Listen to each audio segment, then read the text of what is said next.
Hola asombrados, ¿cómo están? Espero que bien.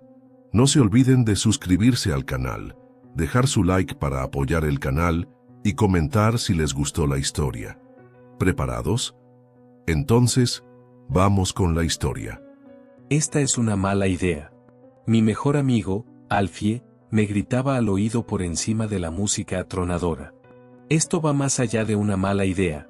Es tan mala idea que la protagonista de una película de terror, que se arrastra por una mansión embrujada en ropa interior y con nada más que una linterna parpadeante, se detendría, te miraría a los ojos y te diría que esta es una idea estúpida, terrible, horrible y mala. Sentí un poco de la cerveza de Alfie salpicando la parte delantera de mi camisa. Como de costumbre, no podía aguantar la bebida. Estábamos apiñados como sardinas en el sótano pegajoso del bar menos ruinoso de mi ciudad natal, y yo acababa de terminar de contarle a Alfie que iba a un pueblo remoto en los Pirineos para buscar a mi padre.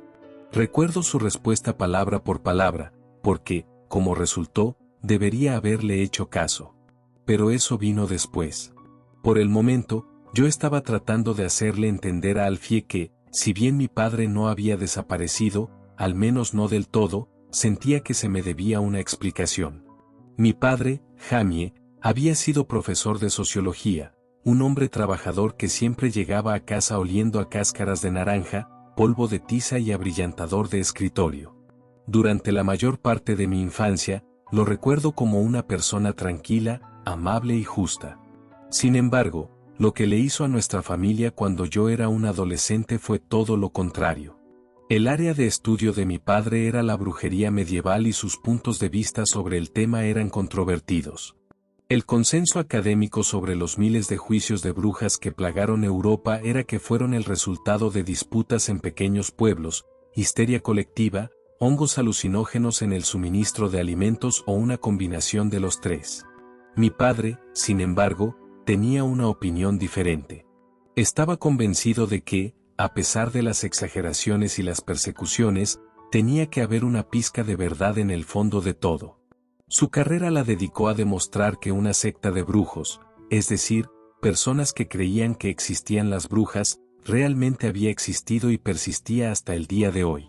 La búsqueda de pruebas para respaldar una afirmación tan extraordinaria lo llevó a lugares oscuros en todo el mundo, pero siempre regresaba con muchas historias, dulces locales y una quemadura de sol en su nariz ganchuda. Hasta su último viaje. Unos días antes de que mi padre desapareciera de España, hace casi 20 años, recibimos una carta con matasellos de Madrid.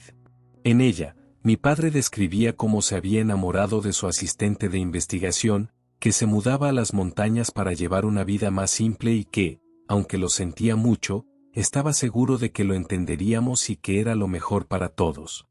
La caligrafía era la de mi padre, pero el mensaje no se parecía en nada a él. Estábamos seguros de que algo terrible había sucedido.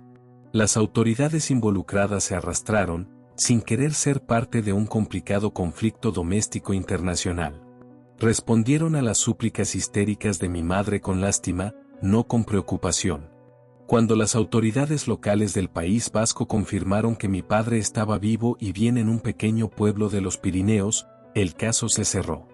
Puede que no parezca justo, le dijeron a mi madre, pero la gente tiene derecho a empezar de nuevo y a ser olvidada. Después de eso, mi odio por mi padre no conoció límites. Destruí los regalos que me había dado, cambié mi apellido, me especialicé en historia y dediqué mi tesis doctoral a desmentir cualquier base histórica para la evidencia de la brujería. Si mi padre había destruido a mi familia, yo destruiría la obra de su vida. Mi presentación había sido un éxito rotundo y yo estaba de vuelta en mi ciudad natal, de ahí lo de Alfie en el bar, para celebrarlo. Mi madre aprovechó mi visita para pedirme ayuda con algunas tareas de la casa, una de las cuales era deshacerme de las pocas cajas de cartón con las cosas de mi padre que todavía teníamos guardadas en el fondo del armario. Puedes quedarte con lo que quieras, mi madre se encogió de hombros y dijo, y tira el resto. No quedaba mucho, pero me trajo recuerdos, la caja de aparejos de nuestra primera excursión de pesca, los talones de entradas de las películas que habíamos visto juntos, conservados con cariño en una carpeta. Era difícil imaginar que un hombre que guardaría tales cosas nos hubiera abandonado así sin más. También encontré su última postal, un pueblo en la cima de una colina, blanqueado por el sol, con un campanario desmoronado en el centro, rodeado de pinos y montañas nevadas. ¿Y si fuera? Me dije a mí mismo. ¿Y si finalmente obtuviera un cierre? ¿Y si esto es lo que necesito para abrir un nuevo capítulo en mi vida? Revisé la impresión descolorida junto al sello, La Pixuri, Navarra, España. Tenía una ubicación. Todo lo que necesitaba era un billete de avión. Una vez comprado, salí a una noche confusa con mis amigos de la escuela secundaria, de la cual lo único que realmente recuerdo fue la profecía borracha de Alfie. 4 semanas después, estaba en Madrid. Luego fue un tren, un autobús, otro autobús y un pesado camino de 2 millas desde la parada sin marcar donde el conductor me dejó. Al cerrarse la polvorienta puerta, me lanzó una mirada extraña, a medio camino entre el miedo y la lástima. Entonces me quedé solo en el camino empinado y zigzagueante que conducía a la Pixuri. La postal de mi padre era de los 90, pero era inquietante lo poco que había cambiado el pueblo. Ya fueran las casas de color blanco hueso, las estrechas calles de piedra o el campanario desmoronado. La habitación que había alquilado era una de las únicas 3 opciones en toda la región, y la única donde se hablaba inglés. La dueña, Erxine, era una mujer grande y enérgica de unos 50 años que había pasado su juventud en Londres y había decorado su casa rural vasca con imágenes de autobuses de 2 pisos, cabinas de policía y todo lo británico. Era surrealista sentarse junto a la chimenea de una antecámara medieval hundida y tomarte frente a un cuadro gigante de Winston Churchill con un bulldog. Con unas pocas horas de luz restantes, decidí dar un paseo por el pueblo. Viejos con sombreros caídos y camisas desabrochadas jugando a las cartas o paseando en tractores oxidados, abuelas con chal llevando cestas de verduras, adolescentes aburridos con chaquetas de imitación de cuero acurrucados en las esquinas de las calles fumando. Recibí muchos saludos y breves y curiosas conversaciones en mi paseo. La gente en la Pixuri parecía acogedora, incluso si no compartíamos un idioma. Pero también, vigilante. Como si esperaran que algo terrible me sucediera en cualquier momento y no quisieran perdérselo cuando sucediera. La barrera del idioma era en realidad una bendición disfrazada. Esperaba evitar cualquier pregunta sobre lo que estaba haciendo en la Pixuri. Si la gente supiera mi verdadero propósito, podría afectar lo que podría aprender de ellos. Peor aún, alguien podría avisarle a mi padre antes de que pudiera enfrentarlo. Además, quería ver por mí mismo qué hacía que este tranquilo pueblo valiera la pena abandonar a una familia. Cuando se puso el sol, la temperatura bajó drásticamente y un aullador viento nocturno sopló desde las montañas. Sin embargo, las paredes de piedra eran gruesas y la chimenea de leña calentaba maravillosamente mi habitación. Esperaba dormir profundamente después de tantos días de viaje. Pero vi algo justo antes de cerrar los ojos que perturbó mi descanso toda la noche.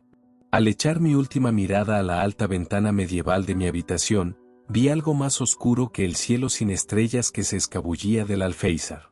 Fuera lo que fuera, me había estado observando. ¿Quién sabe por cuánto tiempo? Tal vez era solo un gato negro. Pero, ¿qué hacía en el alféizar de una ventana a 2 pisos de la calle? Salí temprano a la mañana siguiente. Había anotado los lugares locales que mi padre había considerado especialmente importantes, y mi plan era usarlos como una guía improvisada, caminando de un lugar a otro y preguntando a los lugareños, lo más incoherentemente posible, sobre el otro extranjero extraño que parecía tan interesado en estos lugares olvidados. Caminando por los caminos de tierra neblinosos, seguía imaginando que de repente doblaría una esquina y vería una figura curtida con gafas redondas familiares y una nariz quemada por el sol, apoyado en su azada, contento con el trabajo de la mañana. ¿Me reconocería? Estaba tan perdido en mis pensamientos que casi me caigo en el primer lugar que mi padre había mencionado, Sorgine Noasca, el Pozo de las Brujas. El camino se torció y me encontré en un hueco sombrío a punto de entrar en una fisura tan profunda que no podía ver el fondo. El agua de manantial humedecía la piedra oscura y llenaba el barranco de coloridas flores. Reconocí belladona, mandrágora y beleño, y otras que, según mi padre, los cultos de brujas usaban en sus ritos. Algunas habían sido cosechadas hacía solo unos días. Me estremecí, y no solo por el aire fresco del valle. No había una buena razón para recolectar esas plantas en esas cantidades a menos que quisieras envenenar a bastante gente, o al menos hacer que alucinaran durante semanas. Incluso más tarde, almorzando junto a un campo dorado con montañas de picos blancos a mi alrededor y el cálido sol en mi cara, mis pensamientos volvieron a las plantas cuidadosamente arrancadas de esa sombría gruta. Sentí una presencia detrás de mí mientras comía. Me di la vuelta para ver a un burro cansado y hambriento a solo unos pies de distancia. Estaba allí, mirándome fijamente, pero había algo inquietante en sus grandes y lastimosos ojos marrones. La tristeza en ellos parecía casi humana. Un granjero se acercó para ahuyentar a la pobre bestia, y finalmente pude hacer un par de preguntas indirectas sobre mi padre. Sí, confirmó. Un tipo así había venido al pueblo hace un tiempo. Vivía cerca con una joven, pero desde entonces se habían ido. No estaba seguro de a dónde. Mi corazón se hundió. Si mi padre se había mudado sin dejar una dirección de reenvío, ¿cómo lo encontraría? Me recordé a mí mismo que esta era solo la opinión de un granjero, podría estar equivocada. Tal vez solo se mudaron al siguiente pueblo, y así sucesivamente. Aún así, mi corazón estaba apesadumbrado mientras me dirigía a mi siguiente objetivo, Eremubelsac, las llanuras negras. La leyenda local sostenía que era el lugar de reunión del culto de las brujas, y mi padre consideraba que el desuso de tan buenas tierras de pastoreo y cultivo era prueba suficiente de que algo muy inquietante había sucedido allí. Cuando pasé la última de las viejas granjas de piedra, el camino se estrechó hasta convertirse en un sendero que zigzagueaba a través del bosque de pinos antes de la última apertura a las llanuras. La vista era probablemente espectacular, pero ya era de noche y las nubes bajas cubrían rápidamente los campos con niebla. Tenía planeado un camino circular de regreso al pueblo, así que o cruzaba las llanuras o desandaba mis pasos en la oscuridad. Me tragué mis miedos. Me ajusté la linterna frontal y me adentré en el campo cubierto de nubes. El sendero desapareció casi de inmediato. Para empeorar las cosas, el reflejo de mi linterna frontal en la niebla hacía imposible ver más de unos pocos pies en cualquier dirección. No solo ya no podía encontrar mi camino hacia adelante, sino que tampoco podía encontrar mi camino de regreso. Y si algo estaba acechando allí en la oscuridad, mi pequeña linterna frontal parecería más brillante que el haz de luz de un faro. No importaba a dónde mirara, era la misma hierba alta y la niebla opaca. Traté de evitar el pánico, diciéndome que mientras caminara en línea recta, llegaría al final, eventualmente. Pero en la práctica no era tan fácil. Simplemente me movía entre zanjas y rocas a medida que avanzaba, y pronto se hizo imposible saber en qué dirección iba. Desde el pueblo, las llanuras no se habían visto tan grandes. Entre la humedad y el viento, mis dientes comenzaron a castañear. Me refugié detrás de una roca y consulté mi GPS, pero la señal estaba muerta. Finalmente, me recuperé lo suficiente como para seguir adelante. Casi me caigo por una forma negra que pasó volando. Incluso ahora, me digo a mí mismo que probablemente era solo una vaca huyendo de las nubes de lluvia. Pero entre la niebla y mis nervios deshilachados, era difícil no ver la forma negra y cubierta de un manto de una vieja bruja, su cuerpo de 8 pies de altura hinchado de glotonería y arrugado como una manzana podrida. Estaba seguro de que me miró con una sola pupila negra y dejó un hedor a carne podrida. Otras formas oscuras se azotaron a través de la niebla. No podía estar seguro de cuántas. Para entonces, corría por todo lo que valía, sin prestar atención a los tobillos torcidos y los resbalones en el barro. No me detuve hasta que encontré una línea de árboles, y luego, de alguna manera, el camino de tierra que conducía a la Pixuri. Mi casera, Erxine, se asustó cuando vio el estado en el que me encontraba, cojeando, temblando y empapado de barro. Insistió en que tomara un baño caliente, y no fue hasta que me hundí en la bañera que me di cuenta de lo dolorido que estaba. Había escapado por poco de perderme en las montañas, y tal vez de algo más también. No le mencioné lo que había visto, más por vergüenza que por otra cosa. Sentado allí, Con el agua caliente hasta el cuello, rodeado de gruesas paredes de piedra, era fácil imaginar que lo que había visto era un producto de unas cuantas reses perdidas y mi imaginación demasiado activa. Y eso es lo que pensé. Me metí en la cama con un gemido, preguntándome qué me depararía mi próximo día en la Pixuri. El viento seguía aullando afuera, pero no había formas oscuras acechando mi ventana esa noche. Sin embargo, tuve el sueño más aterrador y realista de mi vida. Si es que fue un sueño. Comenzó con el tintineo del llavero de Erskine y la pesada puerta de madera que se abría lentamente. Mientras lo hacía, varias figuras con túnicas negras con capuchas se escabulleron en la habitación. Digo escabulleron porque se arrastraban a cuatro patas, aunque pude ver por la piel envejecida a la luz de la luna de sus manos y pies descalzos que definitivamente eran humanos, al menos en forma. Desaparecieron de la vista, acurrucándose a los pies de la cama, o tal vez debajo de ella. Sentí el susurro de las sábanas al ser levantadas, me quitaron los calcetines y sentí la extraña sensación de que me frotaban algún tipo de ungüento en las plantas de los pies, y una de las manos que lo hacía tenía al menos 6 dedos. No corrí. Estaba demasiado dolorido para moverme, medio seguro de que estaba soñando, y por si eso no fuera suficiente, también estaba petrificado. Sin embargo, a medida que las figuras encapuchadas y arrastradas terminaron su inquietante trabajo, una sensación de relajación me invadió. Estaba siendo transportado con ellos. Por el aire, por la pequeña ventana, hacia el cielo nocturno. Bajo las estrellas centelleantes, los vientos nos llevaron a Eremubelsac, e incluso con las luces de la Pixuri y los pinos del tamaño de juguetes muy por debajo, no tuve miedo. No hasta que el aquelarre de brujas comenzó de verdad. Orbes de fuego brillantes que daban vueltas por el campo proporcionaban luz. Una orquesta ciega envuelta de pies a cabeza en tela negra proporcionaba música.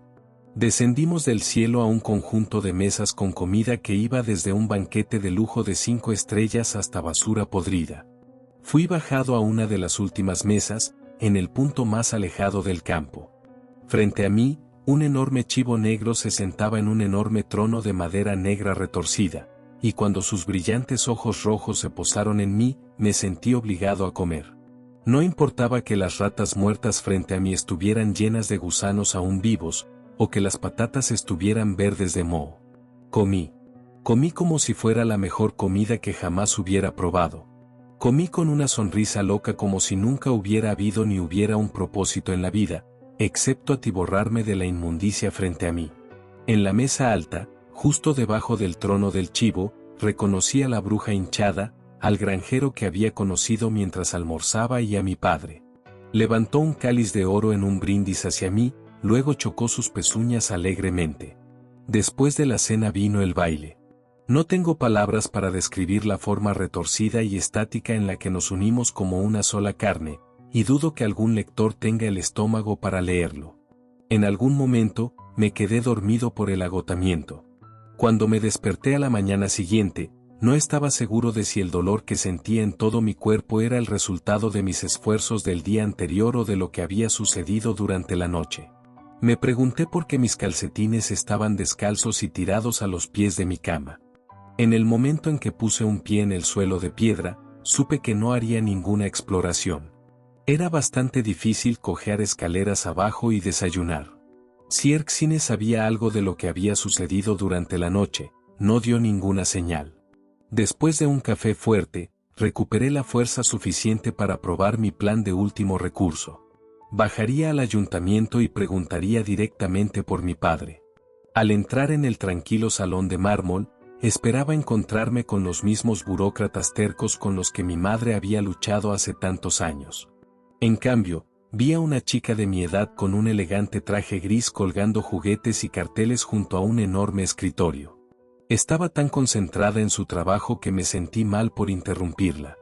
¿Puedo ayudarte?, me preguntó en perfecto inglés. Comencé. ¿Cómo había sabido que estaba allí, y mucho menos qué idioma hablaba? Las noticias parecían viajar rápido en la Pixuri. Estoy buscando a mi padre. El doctor Richard Schirer, terminó por mí, dándose la vuelta con una sonrisa. El hombre que nos puso en el mapa. Esto era demasiado. ¿Cómo había sabido el nombre de mi padre?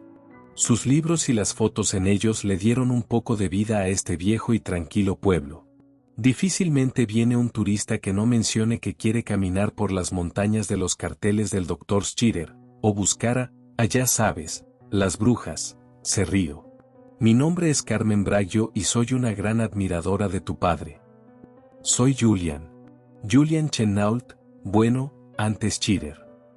¿Alguna vez lo conociste? A mi padre, quiero decir. No estaba en absoluto preparado para la dirección que estaba tomando esta conversación. No, yo era solo una niña cuando tu padre vino a visitarnos. El rostro de Carmen se nubló.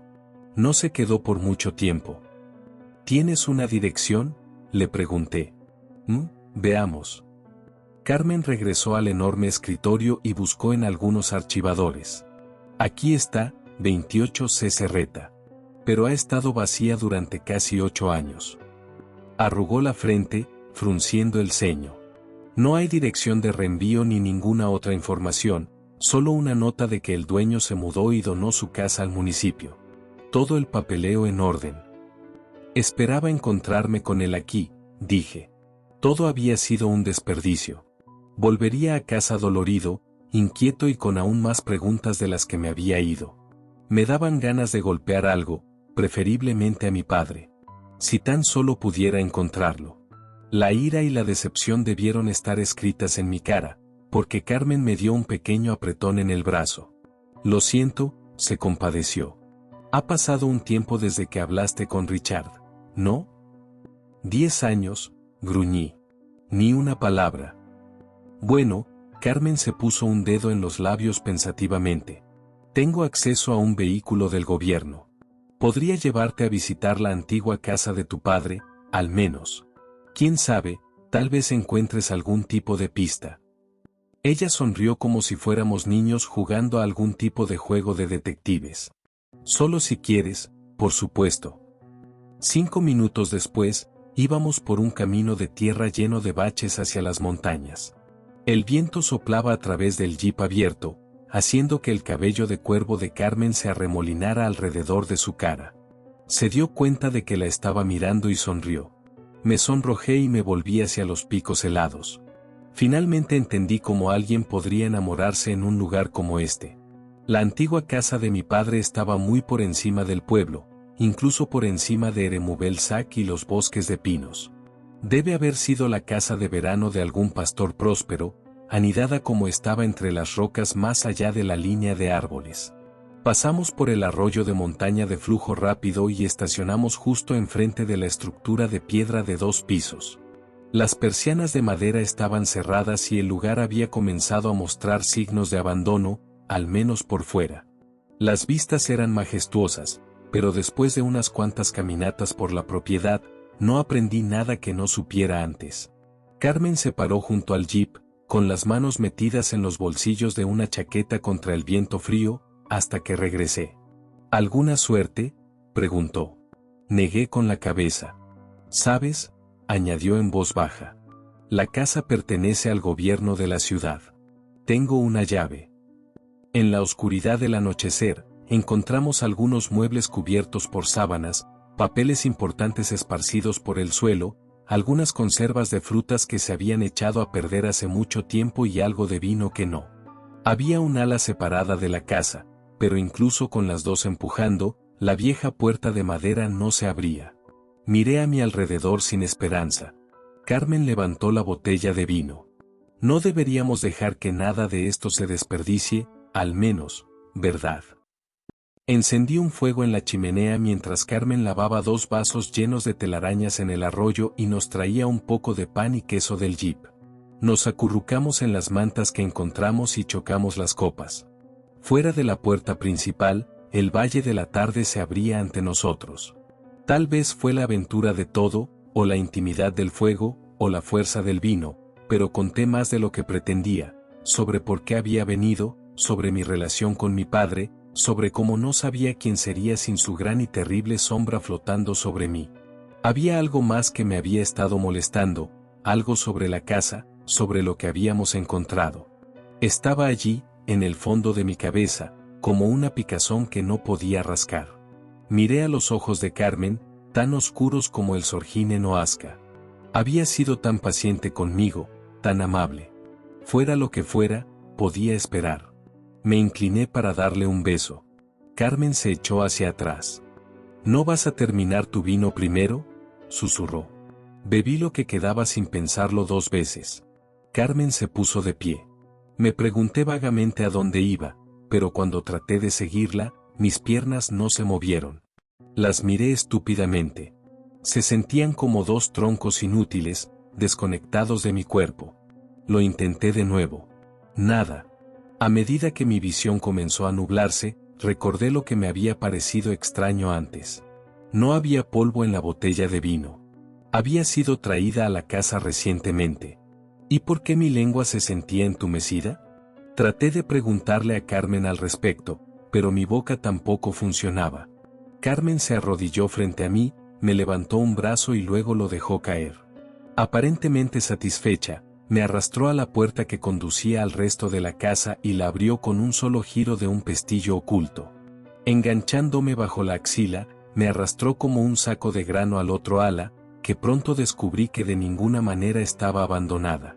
No puedo jurar por todo lo que sucedió a continuación, ya que, como antes, fui drogado, esta vez tan pesadamente que había quedado paralizado, pero aún así insisto en que hay una pizca de verdad en lo que vi.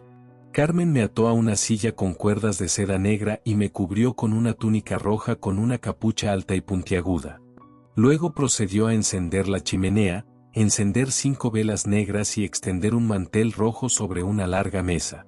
A la cabeza de ella había un trono de madera retorcida que creí reconocer.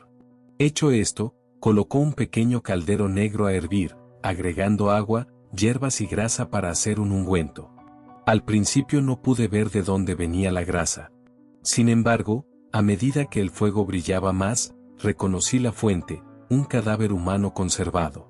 Solo le quedaban la cabeza, el torso y un brazo, e incluso después de tantos años, reconocí a mi padre de inmediato. Dijiste que querías volver a verlo, ¿no?, me sonrió Carmen. Bueno, aquí está.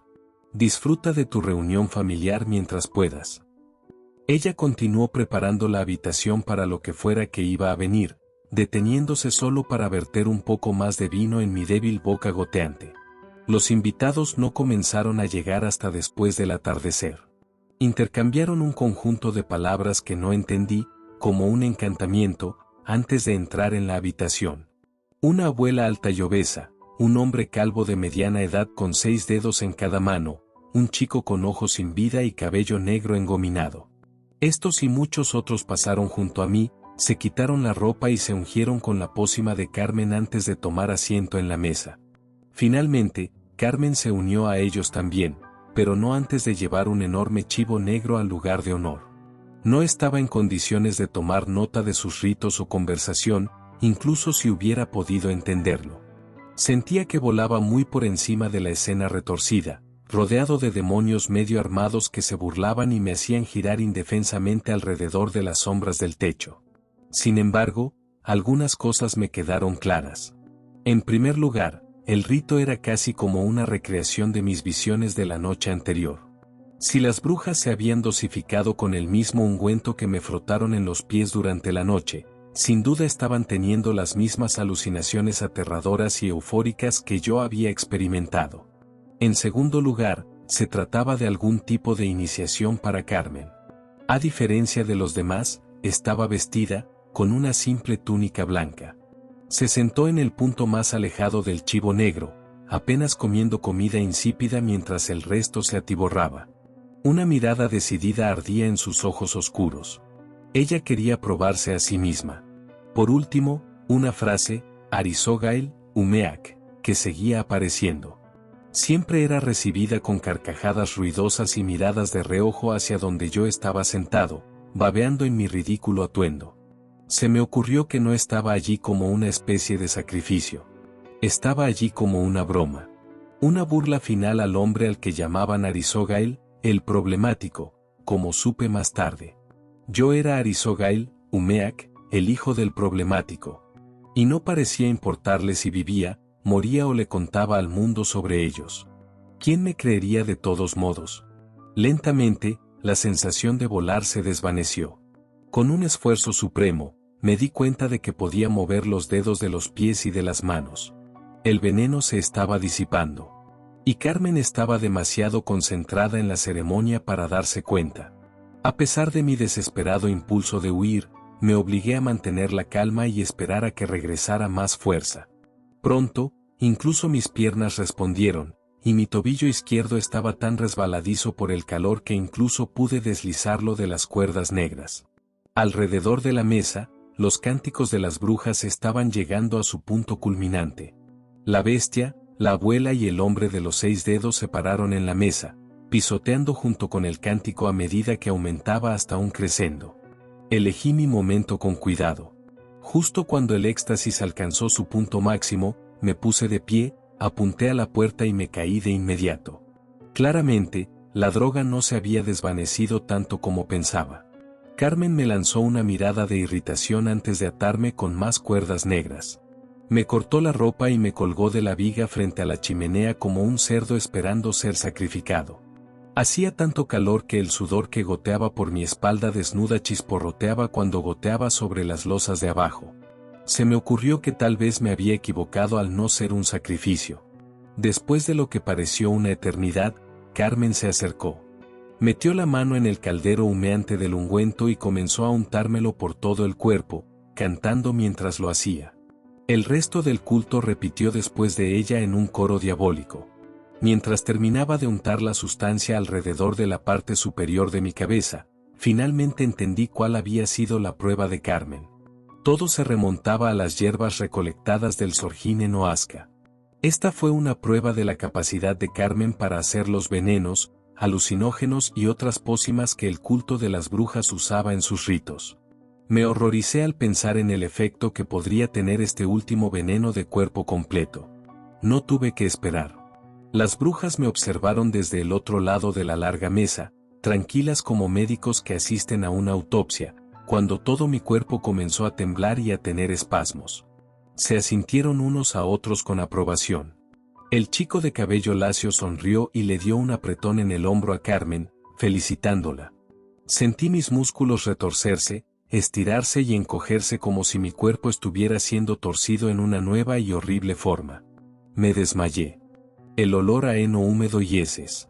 Era esa hora fresca y azul justo antes del amanecer, y yo estaba en un establo. Sentí que un bastón me azotaba la espalda. Resoplé y me levanté sobre mis 4 pezuñas. Traté de gritar. Relinché y gemí en su lugar. Mi cara estaba estirada, mi espalda extendida, todo se sentía mal. Pero no había tiempo para el pánico. El granjero me golpeó sin piedad con su bastón hasta que troté hacia el campo para la primera carga del día, atada a mi espalda, leña, ladrillos y piezas de tractor de construcción, herramientas y alimento para animales. Subí a la colina y volví a bajar, con un bastón que nunca estaba lejos. Traté de echar un vistazo a mí mismo en un arroyo al borde del camino, pero miré hacia otro lado de inmediato. Era demasiado horrible. Aún peor eran las sonrisas burlonas de Carmen y las otras brujas cuando las pasaba por las calles de la Pixuri.